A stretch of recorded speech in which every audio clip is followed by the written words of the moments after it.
नमस्कार विद्यार्थी मित्रांनो, शिक्षण वेद या यूट्यूब चॅनलवर मी रुपाली गिरी आपले स्वागत करते। आजच्या या लेक्चरमध्ये आपण इयत्ता 10वीचा जो इतिहास आहे त्यातील एक लेक्चर आधी बनवलेले आहे। हे दुसरं लेक्चर आहे।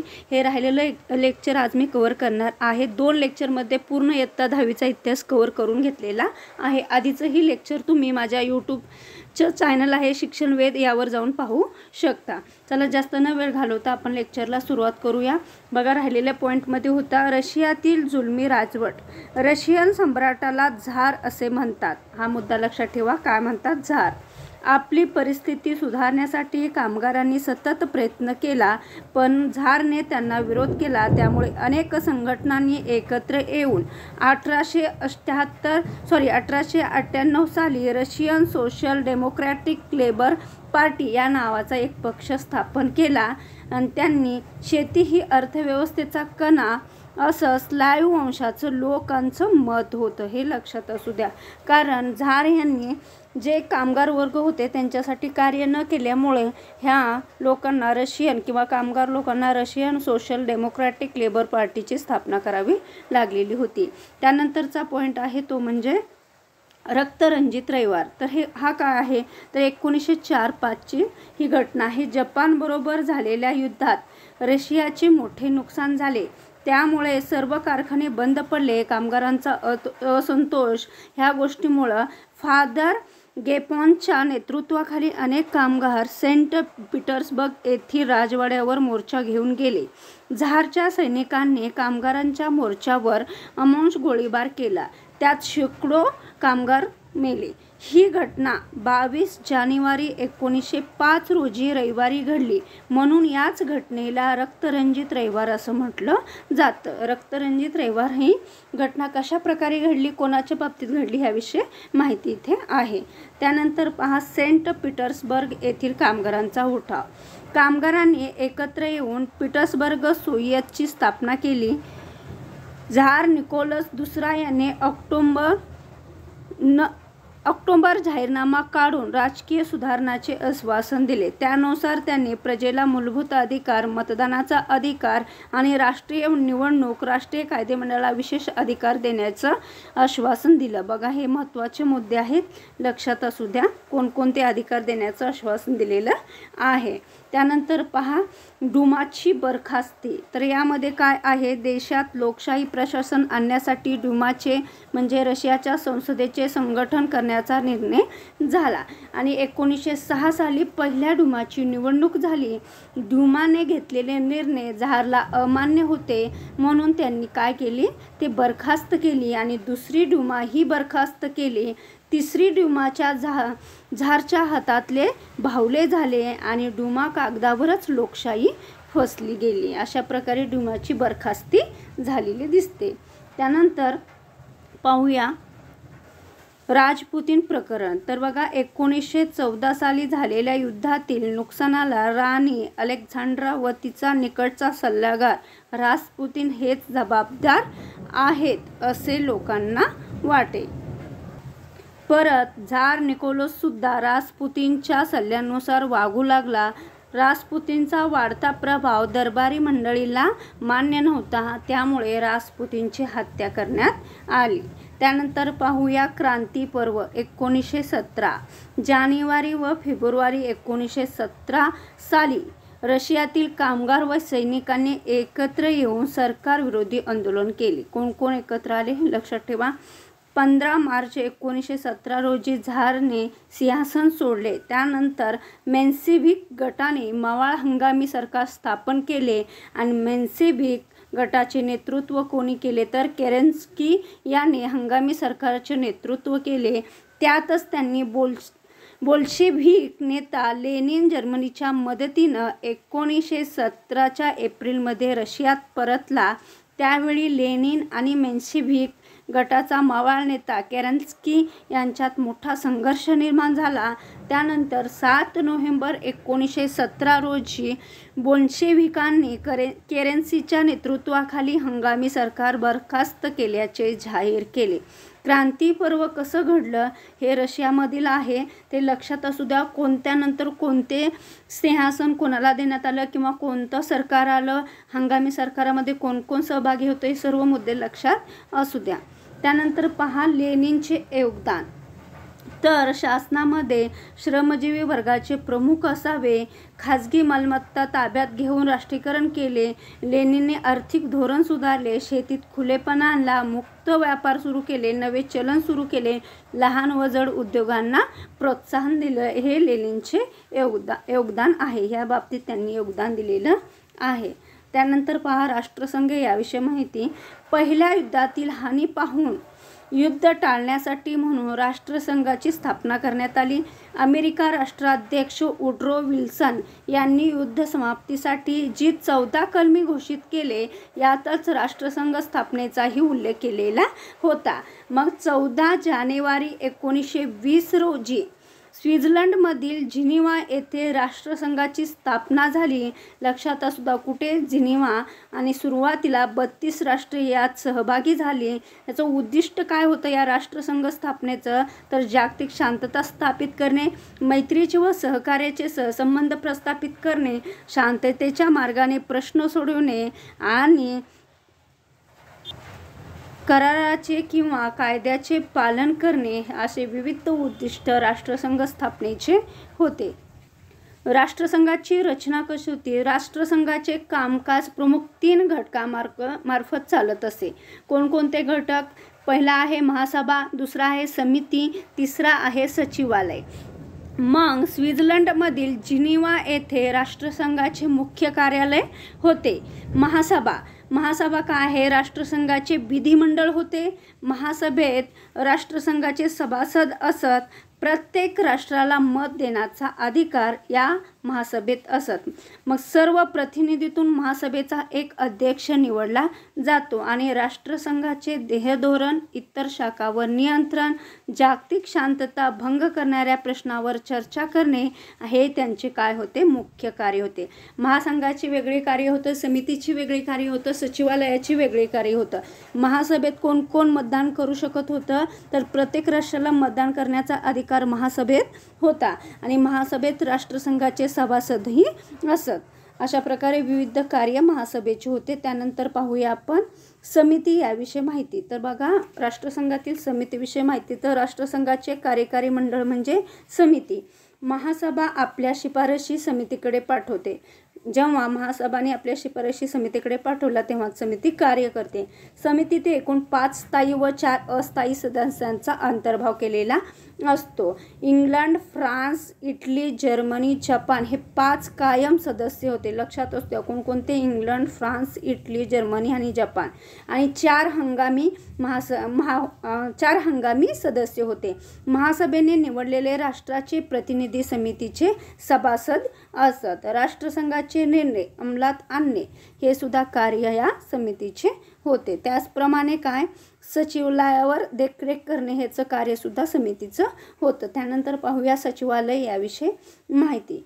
तर राष्ट्रसंघाचे कार्यालय म्हणजे सचिवालय. स्वित्झर्लंडमधील जिनिव्हा येथे हे कार्यालय आहे. कार्यालयाच्या प्रमुखास सेक्रेटरी जनरल किंवा सचिव असं म्हणतात. महासभेच्या संमतीने समिती सचिवाची नियुक्ती करते. तंट्याची माहिती गोळा करणे, कामकाजी कागदपत्र तयार करणे, राष्ट्रसंघाचे निर्णय सर्व राष्ट्रांना कळवणे, दैनंदिन कामकाज पाहणे हे सचिवांचे कार्य असत. त्यानंतर पाहूया आंतरराष्ट्रीय न्यायालय व इतर संघटना याविषयी माहिती. तर आंतरराष्ट्रीय न्यायालय कुठं आहे? तर हेग येथे आहे. आंतरराष्ट्रीय कामगार संघटना ही महत्त्वाची आहे. या न्यायालयात वेगवेगळ्या देशातील 15 न्यायाधीश आणि 9 वर्षासाठी ही समिती नेमण्यात येते. महायुद्धातील पराभूत राष्ट्रांचे साम्राज्य सांभाळण्यासाठी राष्ट्रसंघाने एक विश्वस्त समिती नेमलेली आहे. अशा प्रकारे आपल्याला ही सर्व माहिती इथे घेता येईल. त्यानंतर पाहूया राष्ट्रसंघाची काय काय कार्य आहेत ते पण इथे पाहूया. जानेवारी 1920 पासून राष्ट्रसंघाचे काम सुरू झाले. यामध्ये राजकीय कार्यामध्ये राष्ट्रसंघाला कोणकोणती कार्य करावी लागतात. 1920 ते 1930 या पहिल्या 10 वर्षात राष्ट्रसंघाचे राजकीय कार्य बरेच उल्लेखनीय झाले. त्यांनी जवळजवळ 40 आंतरराष्ट्रीय तंटे राष्ट्रसंघाने सोडवले होते, पण त्यांना लहान राष्ट्रांचे तंटे मिटवता आले पण बलाढ्य राष्ट्राचे तंटे मिटवता आले नाहीत. हे राजकीय कार्य राष्ट्रसंघाचे आहे. त्यानंतर सामाजिक कार्यामध्ये त्यांनी इसवी सन 1925 मध्ये गुलामगिरी विरोधी परिषद भरून गुलामगिरीस जगातील सर्व राष्ट्रांना कायदेशीर बंदी घालण्यास राष्ट्रसंघाने भाग पाडले. त्याचप्रमाणे राष्ट्रसंघाच्या जागतिक आरोग्य संघटनेने क्षयरोग, वर्ल्ड हेल्थ ऑर्गनायझेशन, मलेरिया, हिवताप, कॅन्सर इत्यादी रोगाविरुद्ध मोहीम काढून सवलती दिल्या. कोणकोणते रोग आहेत लक्षात असू द्या. क्षयरोग, मलेरिया, हिवताप आणि कॅन्सर. त्यानंतर पहा राष्ट्रसंघाच्या अपयशाची कारणे. राष्ट्रसंघाने कार्य केलं पण त्यांना अपयश आलं. त्याची कारणे काय होती तर विश्वासांचा अभाव होता एकमेकाच्या देशामध्ये किंवा एकमेका सदस्यामध्ये. फ्रान्स व इंग्लंड या प्रमुख सदस्य राष्ट्रामधील समन्वयाचा अभाव होता. राष्ट्रसंघाचे सदस्यत्व घेण्यास अमेरिकेने दिलेला नकार हे सुद्धा मोठं कारण राष्ट्रसंघाच्या अपयशाचं होतं. त्याचप्रमाणे लष्करी बळाचा अभाव हे सुद्धा एक मोठं कारण आपल्याला अपयशाचं सांगता येईल. त्यानंतर पाहूया युरोपातील हुकुमशाही आणि दुसरे महायुद्ध व जग याची माहिती. तर यामध्ये सांगता येईल की पहिल्या महायुद्धानंतर तुम्हाला माहिती आहे 1914च्या महायुद्धानंतर पहिल्या 10 वर्षांमध्ये 1920 ते 30 या काळात सर्वत्र उत्सवाचे वातावरण होते. राष्ट्रसंघातील बड्या राष्ट्रांनी निरनिराळ्या योजना आखून शांततेची ग्वाही देण्याचा प्रयत्न केला पण तसे झाले नाही. पहिल्या महायुद्धाच्या समस्या सोडविता आल्या नाहीत म्हणून हुकुमशहांचा उदय झाला. बघा लक्षात असू द्या, पहिल्या महायुद्धानंतर हुकुमशहाचा उदय झालेला आहे. जर्मनीचा हिटलर, इटलीची मुसोलिनी हे जास्त क्रमक होते.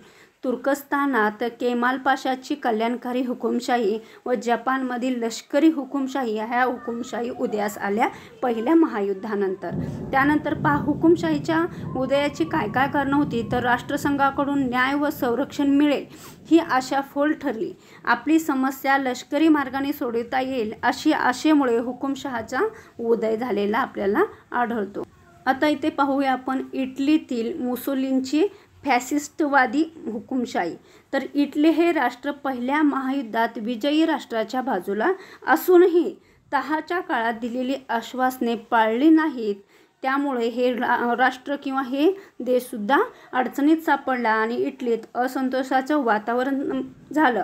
बेकारी, अन्नधान्य कमतरता, महागाई, सैनिक बेकारी या सर्व गोष्टी त्या इटलीमध्ये सुरू झाल्या. 1919 ते 1922 या 3 वर्षाच्या काळात 6 संमिश्र पक्षांची सरकारे अधिकारावर येऊन संपुष्टात आली. अशा निरेशातून इटलीला काढण्यासाठी फॅसिस्ट पक्ष पुढे आला आणि 1922ला बेनिटो मुसोलिनीच्या नेतृत्वाखाली इटलीची सत्ता काबीज केली. त्यानंतर 1919 साली लोहारच्या घरात पत्रकार व शिक्षक म्हणून काम केलेला मुसोलिनीने फॅसिस्ट पक्षाची स्थापना केली. लक्षात असू द्या, फॅसिस्ट पक्षाची स्थापना कोणी केली. फॅसिस्ट ही एक काळ्या डगलेवाल्यांची लढाऊ संघटना होती. पक्षाचे सामर्थ्याचे व ऐक्याचे प्रतीक होते. काठ्यांच्या जुडग्यात असलेली कुऱ्हाड हे बोधचिन्ह या फॅसिस्ट या पक्षाचं होतं किंवा या स्थापलेल्या एका पक्षाचं होतं. या फॅसिस्ट पक्षाची उद्दिष्टे होती धाडसी निर्णय, शेतकरी व कामगार वर्गांना मदत करणे आणि परराष्ट्रीय धोरण आखणे. अशा विविध प्रकारचे उद्दिष्ट फॅसिस्ट पक्षांनी ठेवलेली होती. ॲडॉल्फ हिटलर या पक्षाचा प्रणेता होता. जर्मनीत नाझीवादाचा उदय.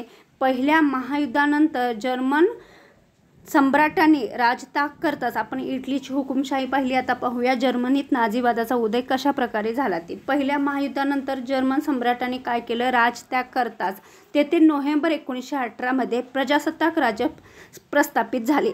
या नव्या राज्याचं संविधान वायमर शहरात तयार करण्यात आलं. हा पण मुद्दा लक्षात असू द्या. म्हणून या संविधानाला वायमर संविधान असं म्हणून ओळखलं जातं. तर जर्मनीच्या संविधानाला वायमर संविधान म्हणून ओळखलं जातं. हा पण मुद्दा लक्षात असू द्या. वायमर राज्यघटना पहिली लिखित राज्यघटना आहे. मतदानाचा अधिकार स्त्री पुरुषांना होता, पण जर्मन शासनाने व्हर्सायचा तह मान्य केला. त्यामुळे जर्मनी व लष्करी या सरकारविषयी तीव्र संताप निर्माण झाला आणि त्यातून व्हर्सायच्या तहाने आणि युद्धाने आर्थिक परिस्थिती खराब झाली पूर्ण जर्मनीची. आणि त्याचप्रमाणे काय झालं, 1929च्या मंदीच्या लाटेबरोबर आणखी परिस्थिती खराब झाली. यातून बाहेर काढणं काय हे वायमर शासनाला जमले नाही आणि त्याचा फायदा कोणी घेतला, हिटलरने घेतला. आणि हिटलर सामान्य कुटुंबात जन्मला, वडील वारले होते म्हणून त्याला शिक्षण घेता आले नाही. पहिल्या युद्धाच्या वेळी घरे रंगवण्याचे काम त्यांनी केलेले होते हिटलरने. त्यातून सैनिक भरतीत गेला, पण युद्ध संपल्यानंतर त्यांना सैनिकातून काढण्यात आलं. आपल्यासारखा अनेक बेकारांना एकत्रित करून त्यांनी 1920मध्ये नाझी पक्षाची स्थापना केली. लक्षात असू द्या, हिटलर यांनी नाझी पक्षाची स्थापना केली.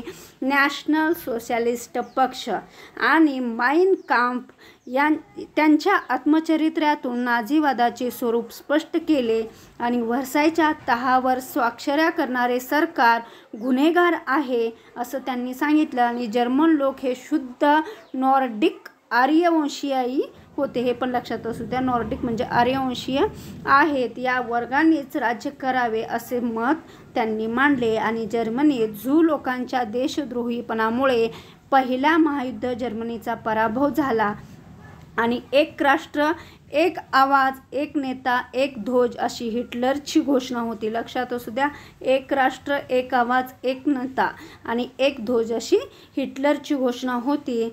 जर्मनीची सत्ता काबीज केली. आता जर्मनीची सत्ता 1933च्या निवडणुकीत नाझी पक्षाला बऱ्याच जागा मिळाल्या. हिटलरचं पूर्ण सत्ता हवी होती म्हणून हिटलरने काय केलं, थोड्याच दिवसात पुन्हा निवडणुका जाहीर करून बहुमताने विजय त्यांनी मिळवला. म्हणजे जर्मनीत हिटलरवादी संघटना किंवा हिटलरचं हुकुमशाही सुरू झाली. 1933मध्ये शेवट हिटलर जर्मनीचा पंतप्रधान झाले. चान्सलर त्याला असेही म्हणतात. आणि 1934ला पंतप्रधान पद व जर्मनीचे अध्यक्षपद स्वतःकडे घेतले व राष्ट्रनायक ही पदवी त्यांनी धारण केली. लक्षात असू द्या, राष्ट्रनायक ही पदवी कोणी धारण केली, तर हिटलर यांनी केली. 1933मध्ये तो जर्मनीचा पंतप्रधान झाला. त्यानंतर पहा हिटलरचे अंतर्गत धोरण याविषयी माहिती.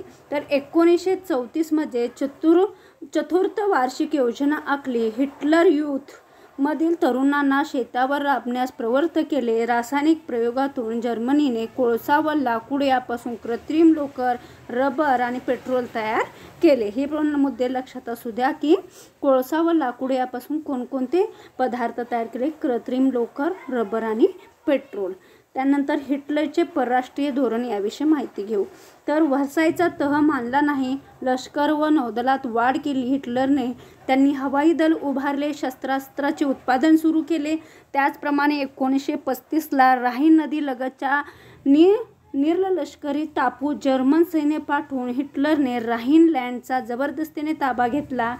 गट प्रबळ करण्यासाठी हिटलरने 1937मध्ये इटली आणि जपानशी करार केला. हाच बर्लिन रोम टोकियो अक्ष करार म्हणून ओळखला जातो. तर बर्लिन रोम टोकियो अक्ष करार कोणाकोणात झाला, तर इटली, जपान आणि हिटलर म्हणजे जर्मनीमध्ये झाला. त्यानंतर पहा तुर्कस्तानामधील केमाल पाशाची सुधारणावादी हुकुमशाही. तर केमाल पाशाने 1923मध्ये तुर्कस्तानात लोकराज्याची स्थापना करून तो त्याचा पहिला अध्यक्ष बनला. लक्षात असू द्या, केमाल पाशा म्हटलं की तुमचं नाव पटकन लक्षात आलं पाहिजे. तुर्कस्तान, जपान, जर्मनी ह्या इटली ह्या गोष्टीत किंवा ह्याच्यात कन्फ्यूज होता, नेमका तो कुठला होता काय होता, तर लक्षात असू द्या तुर्कस्तान. त्याचा पहिला अध्यक्ष बनला. प्रमुख सेनापती या नात्याने लष्करावर त्याचे नियंत्रण होते. मग केमाल पाशाविषयी माहिती घेऊया.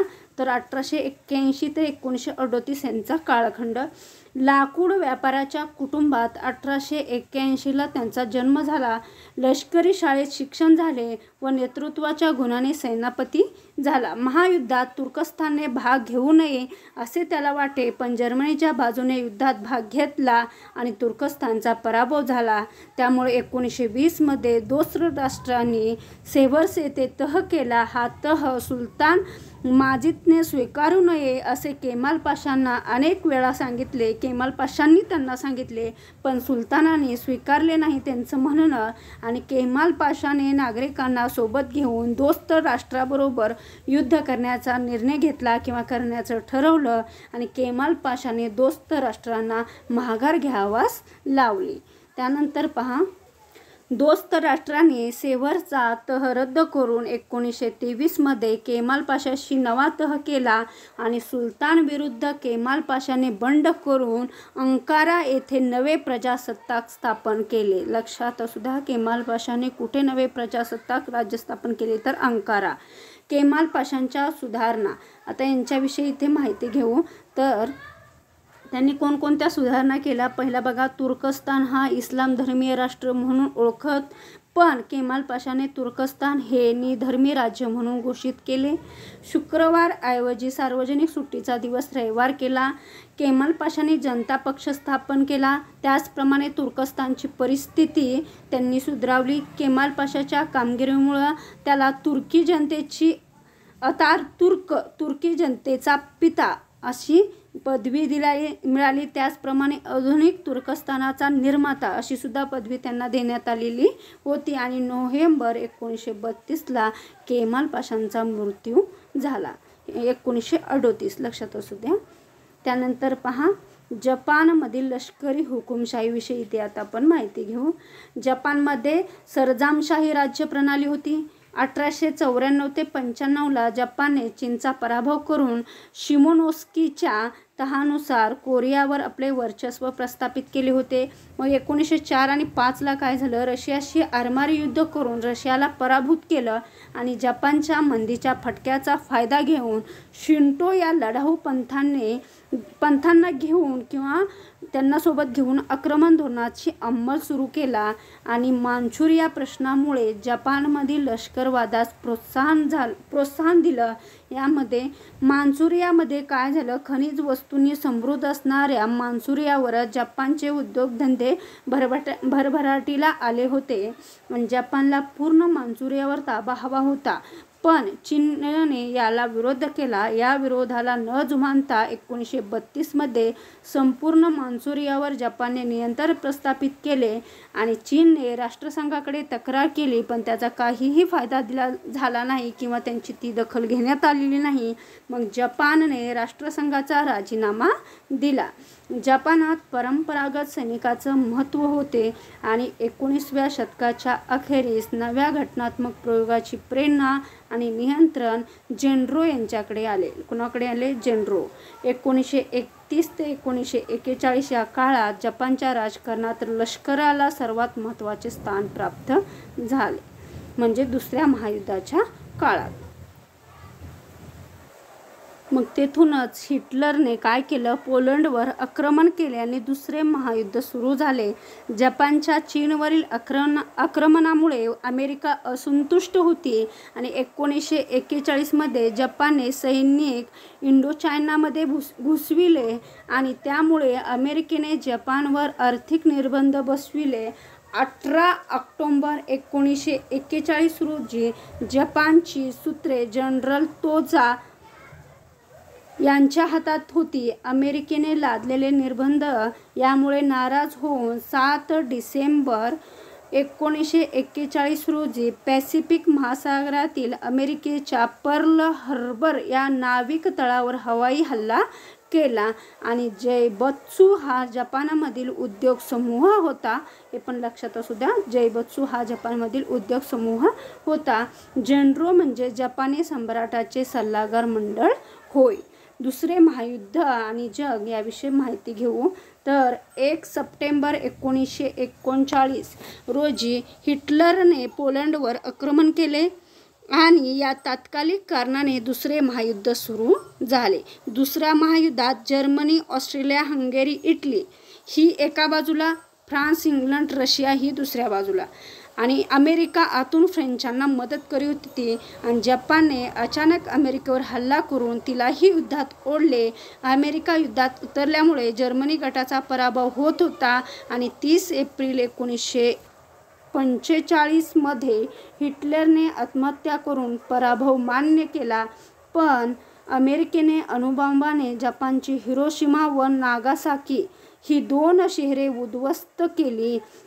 आणि दुसऱ्या महायुद्धाची खूप मोठी अशी कारणं आहेत, ती म्हणजे जागतिक आर्थिक समस्या, लष्करी हुकुमशाहीचा उदय, शांतता तह व प्रादेशिक पुनर्रचना, राष्ट्रसंघाला आलेले अपयश आणि आत्यंतिक राष्ट्रवाद व शस्त्रास्त्र स्पर्धा यामुळे दुसरा महायुद्ध सुरू झालेलं होतं किंवा दुसऱ्या महायुद्धाची कारणे आपल्याला सांगता येतील. अशा प्रकारे आपण आता हे पूर्ण लेक्चर कंप्लीट केलेलं आहे.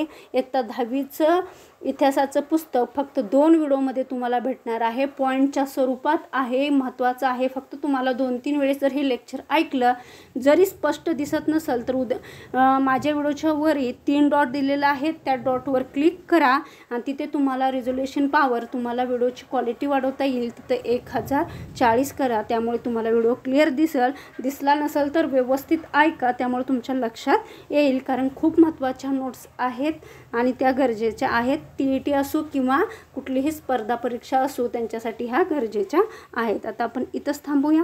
धन्यवाद.